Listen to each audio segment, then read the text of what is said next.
Hi, I'm Nate Leskevich with Lake Region Fishing. We got a great season in store for you. I got my bait, got my pole, I'm going on down to the fishing hole, all right. All right. Captain Nate gonna lead the way, hop on his boat, go fishing all day, all right. All right. It's never too late, it's gonna be great, and I just can't wait. It's never too late, and it's gonna be great, and I just can't wait. Let's go catch 'em, what do you say? Let's go catch 'em, cast away. Welcome to Lakes Region Fishing. It's going to be a beautiful day. I have nothing on my agenda, no guests. It's just you and me on Lake Champlain at the south end. We're going for some largemouth.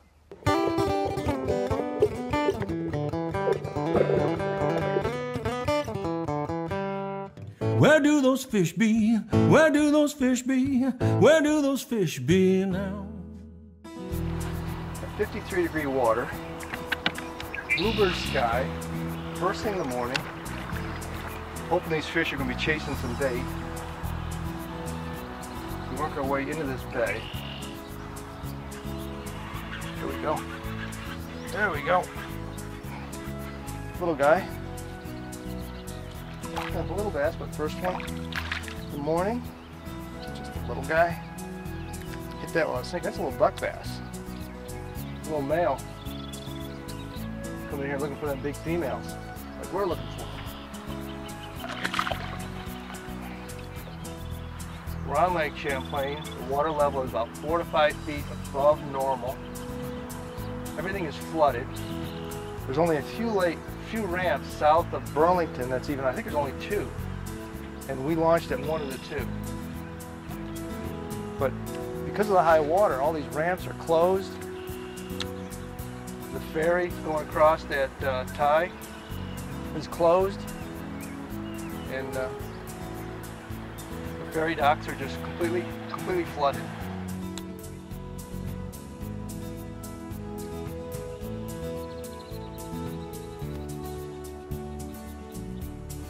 Normally there's a fish in this area, and they're usually around these tubes, so let's see if we can make it happen.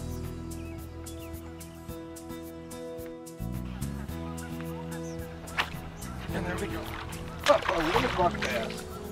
Another buck bass. I'll tell you, when I was here Sunday, we did not touch one little buck bass. They were all big females in here. So those females are probably moving back, getting ready to spawn. These buck bass are moving in here. There's a fish. A little nicer.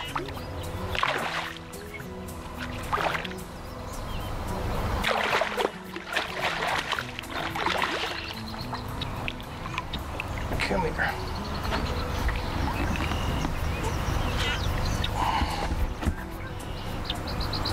There's about 2 pounds. Right at the 2-pound mark, be my guess. So you came right out that little tube with a little tule, drop that powerhouse bait down along next to it, and boom, pick it up, start swimming with it.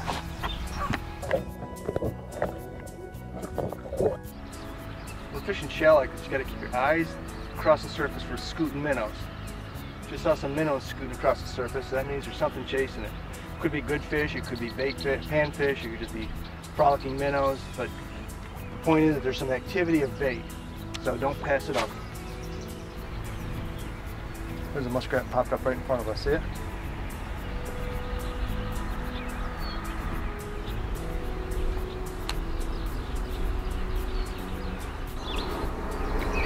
There we go. There we go. A little northern pike. Not a big one, but fortunately he's got my bait a little bit down in his throat. So I'm gonna cut my line off. Come here, big guy. Settle down. Settle down.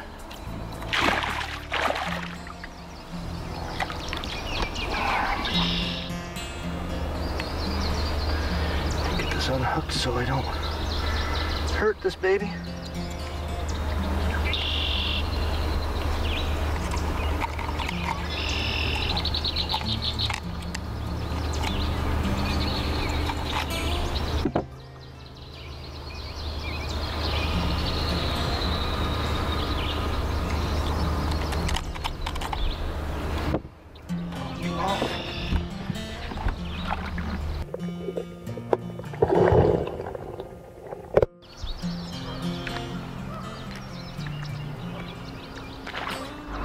have is a little nesting goose. Looks like he's on an old muskrat hut. She's got her head hunkered down, so she's trying to stay still and camouflage in so that we don't see her. She's probably sitting on a little nest of eggs. We could probably get really close to her before she moved, but there's no sense disturbing any animals that are protecting their young or soon to be born or soon to be hatched. But you notice she has not moved a lick. And she blends in so well on those muskrat huts.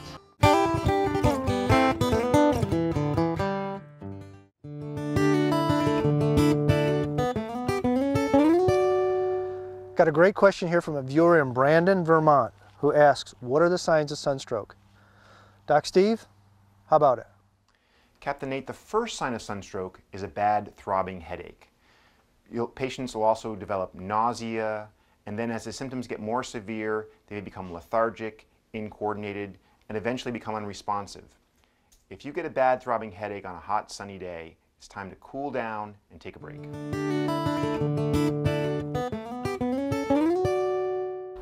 We're fishing these little treetops. We're bringing that bait up and around those limbs and down back to the bottom, looking for that big largemouth that's hanging tight to cover. There we go. He just came up behind it, just sucked up the bait right up from that tree. Great little guy. Didn't even hit it, just came up behind and sucked in the bait. Still not the big ones we're looking for today. But as far as I'm concerned, any day catching any fish is a good day. 1.5 pound largemouth. But there again, I was just reeling in and he came up behind it and just closed his mouth. It got a little heavy. Felt like I just ran into a sponge. Release him.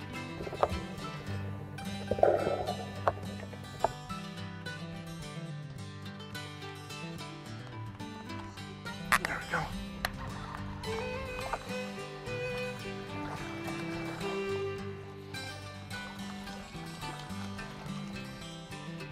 Just a little guy.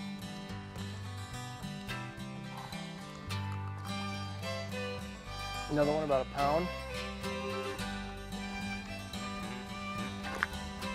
He hit that so light, felt like I scraped across the rock. I wasn't sure if it was a rock or a fish. But when in doubt, set the hook. There's a nice fish.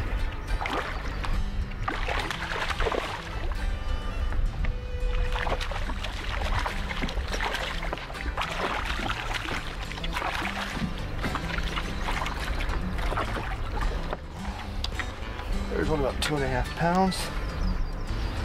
Line off my wristwatch.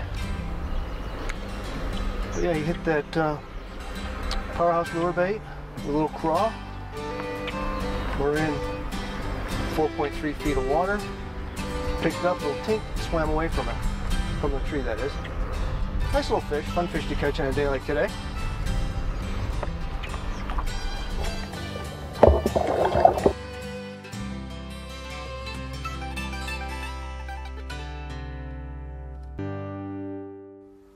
If you're planning a trip to Lake Champlain, bring your family, whether you're coming up for some spring fishing, summer fishing, fall fishing, or even winter ice fishing. But what I highly recommend is that you contact one of the local Chamber of Commerces. If you're coming in from New York, Ticonderoga and Lake George are great chambers to contact. If you're coming in from Vermont, Rutland Chamber of Commerce, Killington Chamber of Commerce, or even Brandon Chamber of Commerce. Contact them because every weekend and even during the week they have a ton of activities going on that your family can enjoy. So check them out. Come on up and enjoy the region. We're in southern Champlain. It's a bass fisherman's paradise. You got all sorts of coveted fish. We're in the springtime. Water temperature is 50, now it's 58 degrees. And we're in flooded conditions. And what's neat about this area is that all this flooded water has created a lot of water that boats can get back and forth into to fish especially these flooded timbers and flooded areas where in the summer there's no way you can get back in here. And these fish just love flooded conditions. The problem is with this flooded conditions, there's not very many ramps that are open to launch. Like if you launched at Whitehall out of South Bay, you couldn't get underneath the railroad bridge. The ramp at Ticonderoga is flooded. On Vermont side, I think there's only one, maybe two ramps open south of Burlington, and happens to be the one in Laramie Point, which is open to where we launched today. But it's a mecca for bass down here. Our only issue today, the bluebird sky. These fish are not cruising, they're holding tight to cover, and they're being a little finicky today. There we go, good fish.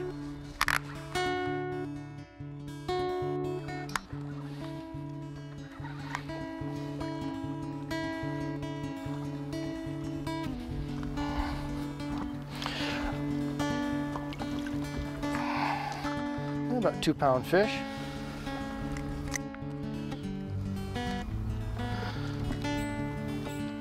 We'll let that baby go. Got a little belly on her. There she goes. There we go.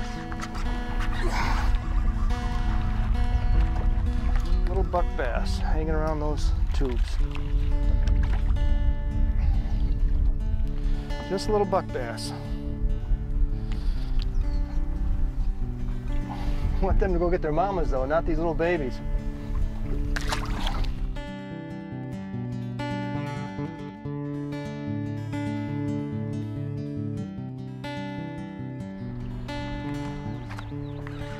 There we go.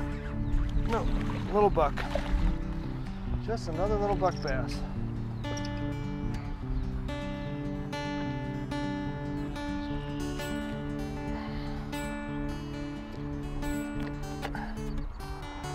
Little buck bass, they bang the daylights out of the jig, but expect to come back and really load up, but no weight to them. But they're schooling, staging up, they're getting ready. They're getting ready for their big day.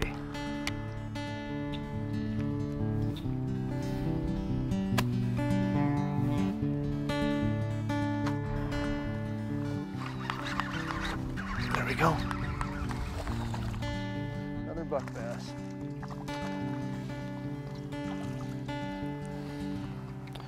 Another buck bass. They're just stacked up in front of these tubes because of the flow. There's a little flow back and forth here. Little rock pile in front of it. They're just sitting right there. Occasionally the big mamas will come through. That's what we're looking for. When I catch them, I got to keep them hooked. You know, when you're on the water like this, you have a tendency to see a lot of wildlife. And what we have to do is respect the wildlife's habitat. In saying that, what I mean is when you come across like nesting geese or beavers that are in the morning feeding or got their young out, give them some space. Remember, we're visiting their home and we need to not bother them. So as a conservation tip, watch, don't touch, and keep your distance. What I'm trying to do is drop that jig close to those trees, letting it drop straight down and working it back. Because in today's condition, these fish are not cruising out in the open water. They're holding tight to cover. Like this bunch of tules and a little tree branch in it, they're gonna be holding tight because of the intense sun.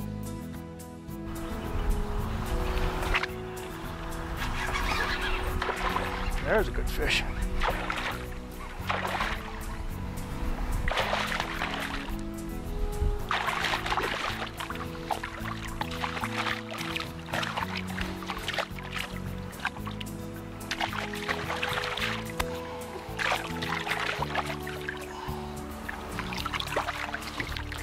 There we go.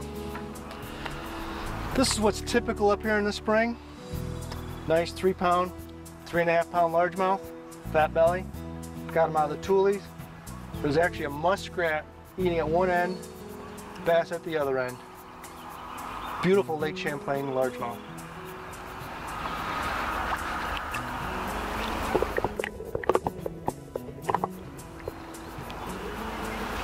Off she goes. When I'm talking about tulies, I'm just talking about reed grass, especially the spat ones like these that are all browned out. You can see new grass growth or new reed growth growing next to it. But they're bass magnets because they're floating clumps, they're undercut, they hold bait fish, they hold panfish, and they hold predator fish. They're always worth hitting. There we go. Not that time.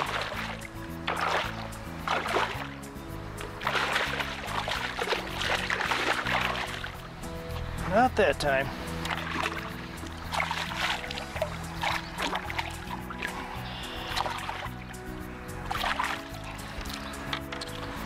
Nice little hook set in the upper lip. Falls right out. A 2.5, maybe 3, 2 3/4 largemouth.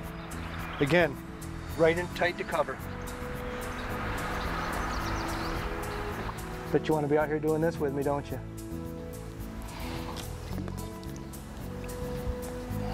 Yeah, they look like painted turtles to me. They're definitely not soft shell.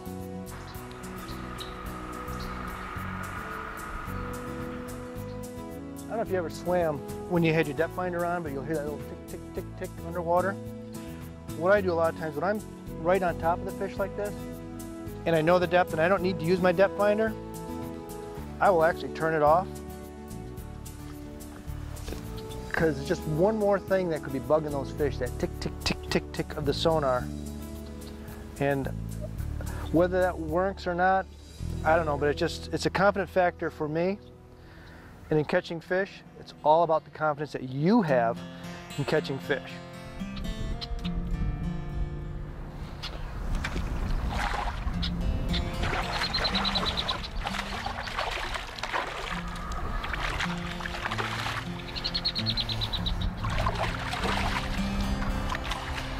That little guy came right out of the tulies, sitting right underneath of them.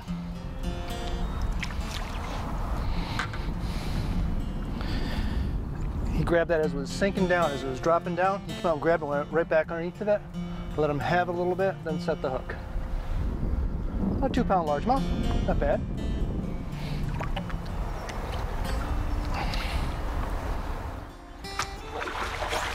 And he grabbed it. And he grabbed it.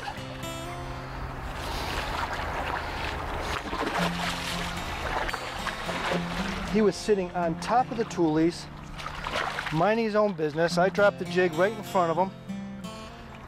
He didn't know I was behind him, and he bit.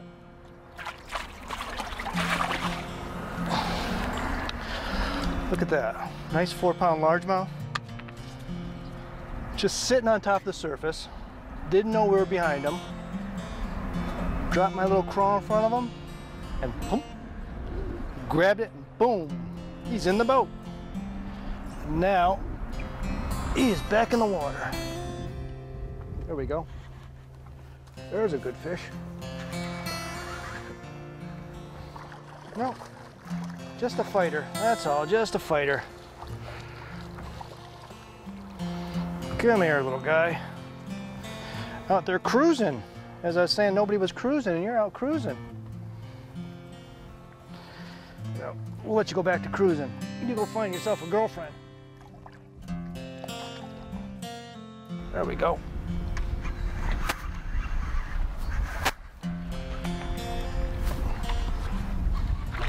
He's a good fish.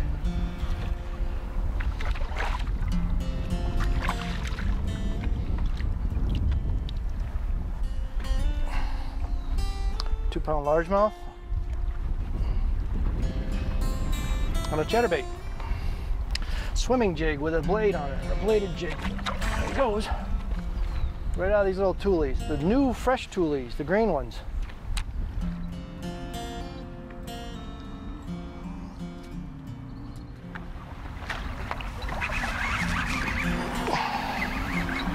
There we we go, right off that toolie.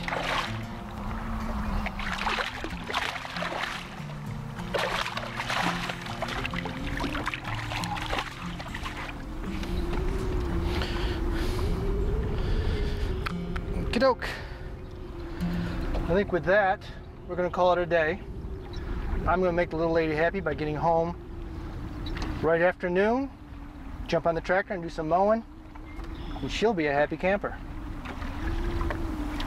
And you're a happy camper because you just got released. This week's bait review is brought to you by Raritan Building Services for all your building services needs, and El Grande Lures, where size does matter.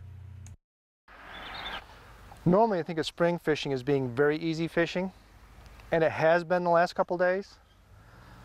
But with this bluebird sky, and I always said about fish being light sensitive, these fish are holding tight, they're not cruising, they're not chasing bait as you would expect.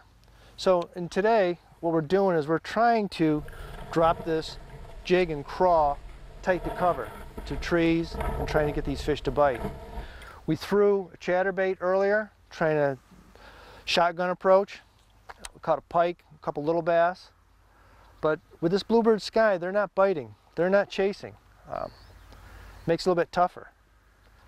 Add a little cloud cover, and you can have a heyday.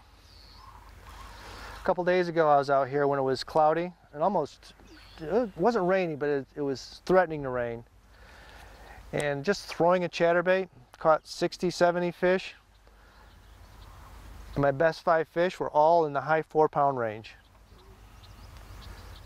I was watching the guy fishing near me, put a couple 5-pounders in the boat. And it was just because they were just cruising. They were just chasing bait. The equipment I'm using today, I'm using a Temple Fork Outfitters rod, Signature Series, 7-foot 6-inch medium heavy bait casting rod. I got that combined with a US Reel 800 Supercaster. It's the Hibden model. On it, I'm using 20-pound braid test. Got my bait, got my pole, I'm going on down to the fishing hole, all right. All right. Captain Nate gonna lead the way, hop on his boat, go fishing all day, all right. All right. It's never too late, it's gonna be great, and I just can't wait. It's never too late, and it's gonna be great, and I just can't wait. Let's go catch 'em, what do you say? Let's go catch 'em, cast away. Lake Regent fishing today. Let's go catch 'em, what do you say? Let's go catch 'em on our way. Lake Regent fishing today.